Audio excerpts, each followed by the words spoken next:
What really happened between the cross and the empty tomb? For centuries, the Gospels have told us that Jesus died on Friday and rose on Sunday. But what about Saturday? That mysterious silent day between death and resurrection. Most of us pass over it, but not Mel Gibson. When asked about the sequel to The Passion of the Christ, Mel Gibson said, "The resurrection is not just an event, it's a cosmic earthquake." He's not interested in simply showing Jesus walking out of a tomb.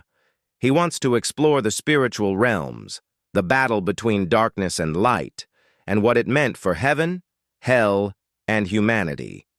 To do this, Gibson turned not only to Scripture, but also to the mystic visions of St. Catherine Emmerich, a 19th-century German nun whose vivid revelations have shaken theologians and filmmakers alike.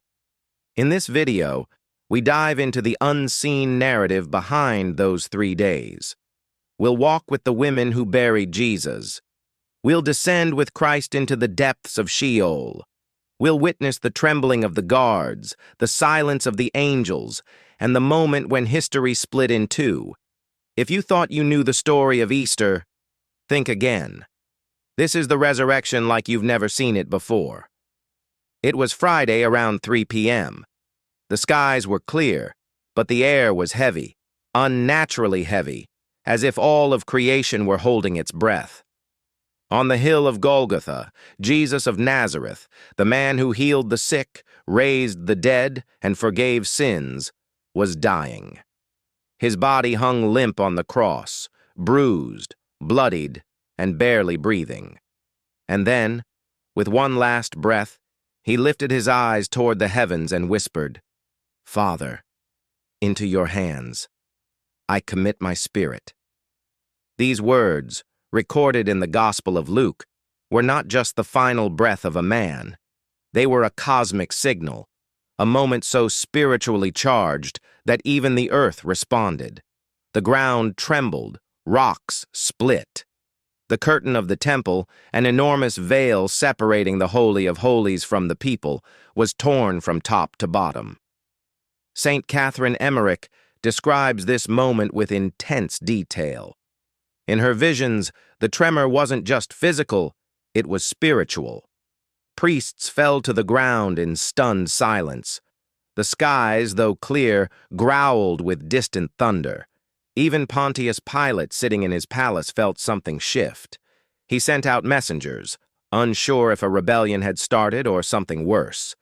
At the foot of the cross, a Roman centurion named Longinus stood watch. He was the one who pierced Jesus' side with a spear, fulfilling an ancient prophecy. And when the blood and water hit his arm, something broke inside him. He wasn't a prophet. He wasn't even a believer. But in that moment, he saw more than death. He saw truth. And he muttered the words that still echo today. Truly, this was the Son of God. As dusk approached, 2 unlikely figures stepped forward, Joseph of Arimathea and Nicodemus. Both were members of the Jewish ruling class, yet in secret, they had believed in Jesus. And now, they did something bold. They asked Pilate for permission to bury the body. Permission granted, they made their way to the cross, joined by John, the beloved disciple, and an Ethiopian servant described vividly in Emmerich's visions. Together, they removed the nails from Jesus' hands and feet, each one echoing through the silence like a drumbeat of grief. And there, just steps away, stood Mary, not screaming, not collapsing, just standing, silent, sorrowful, but unshaken. Emmerich describes her not as broken, but as immovable, like a pillar in the storm. They washed the body of Jesus with water. They wiped the dried blood from his wounds. They used perfumed oils, myrrh, spikenard, and other sacred balms that filled the air with an otherworldly fragrance. It wasn't just preparation for burial. It was a final act of worship. They wrapped his body in white linen carefully, lovingly, not like one preparing a corpse, but like one sending off a king. Then they placed him in a new tomb carved in limestone next to an old olive press, a quiet place, a hidden place, and they sealed it with a massive stone so large it would take many men to move. But even that wasn't enough for Rome. Pilate, paranoid and politically pressured, assigned 16 guards to stand watch. They lit torches on both sides of the tomb and rotated shifts through the night. Among them was a soldier named Abinadar, described in Emmerich's visions as a commander who felt a strange unease he couldn't explain. And yet, even with all their precautions, even with Rome's military might, something had already begun, something invisible, something divine. Emmerich says that a subtle fragrance lingered in the air over the tomb, a sweetness so soft and so sacred that only the pure-hearted could detect it. Mary felt it. John felt it. The soldiers did not, because this wasn't for the eyes of the world. It was a message whispered not in thunder, but in stillness. The story isn't over. On the surface, all was still. Not in the world, but beneath it. While Jesus' body lay lifeless in the tomb, his spirit was not idle. The Apostles' Creed affirms, he descended into hell.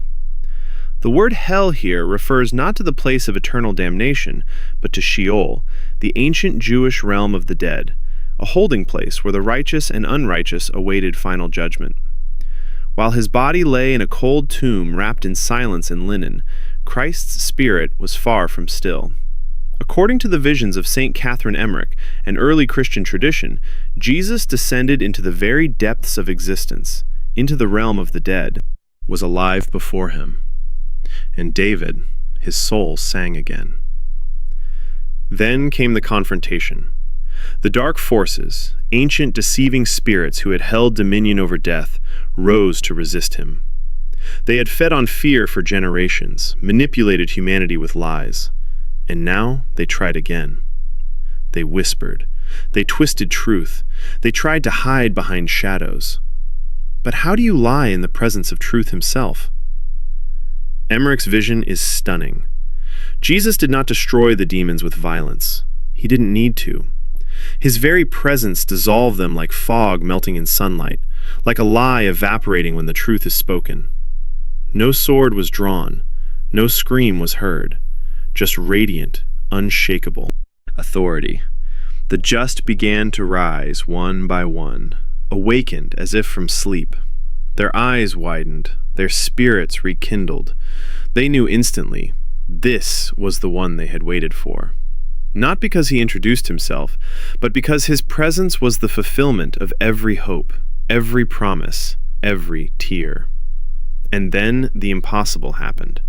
Jesus, still glowing with divine light, led them out, a heavenly procession. The limbo of the righteous emptied. Emmerich insists this wasn't just symbolic. It was a real exodus, a spiritual liberation of history's most faithful souls. Like a victorious general marching out of enemy territory with prisoners set free. Early Christians called the righteous side of this realm Abraham's bosom. According to Scripture, 1 Peter 3:18-19, Ephesians 4:8-10, and Christian tradition, Christ descended to proclaim victory to the spirits in prison and to free the righteous who had died before his coming. Emmerich's visions describe his entrance as a flash, bright, sovereign, unstoppable. The great figures of faith, Adam, Eve, Noah, Abraham, Moses, David, all recognized him instantly.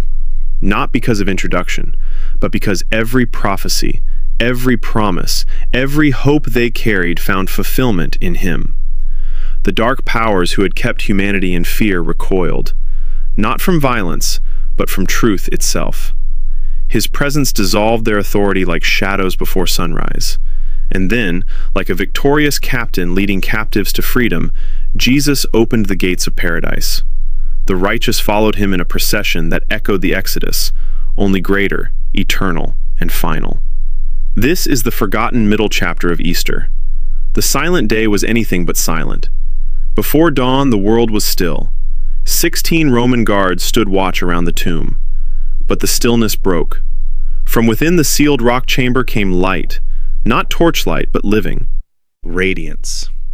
Christian tradition and Emmerich's visions describe the body rising in glory, the linens left behind, folded, undisturbed, the stone rolling away not by force, but by divine command, two angels descending with blinding brilliance, soldiers collapsing like dead men from fear. Then Jesus stepped out, not in pain or struggle, but in absolute majesty. In the Gospel accounts, Mary Magdalene arrived first. She mistook him for a gardener. He spoke her name, Mary, and her grief shattered into joy. Peter and John ran to the tomb. John believed at once. Peter wrestled, but soon met the risen Lord himself. Over the next 40 days, Jesus appeared, in locked rooms, on the road to Emmaus, by the Sea of Galilee, on mountains, to more than 500 people at once. 1 Corinthians 15. He healed their fear. He restored their faith. He gave them mission and power. Then, from the Mount of Olives, he ascended, not to vanish, but to reign. 10 days after that came Pentecost, wind, fire, boldness. The church was born. The world has never been the same. Mel Gibson was right. The resurrection is the turning point of the cosmos. Because the resurrection is not just a moment. It is the center of history. Christ didn't simply rise. He remade reality. He broke death from the inside. He opened heaven. He rewrote destiny. And he still descends into the dark places of human hearts today to bring light, freedom, and new life to those that believe.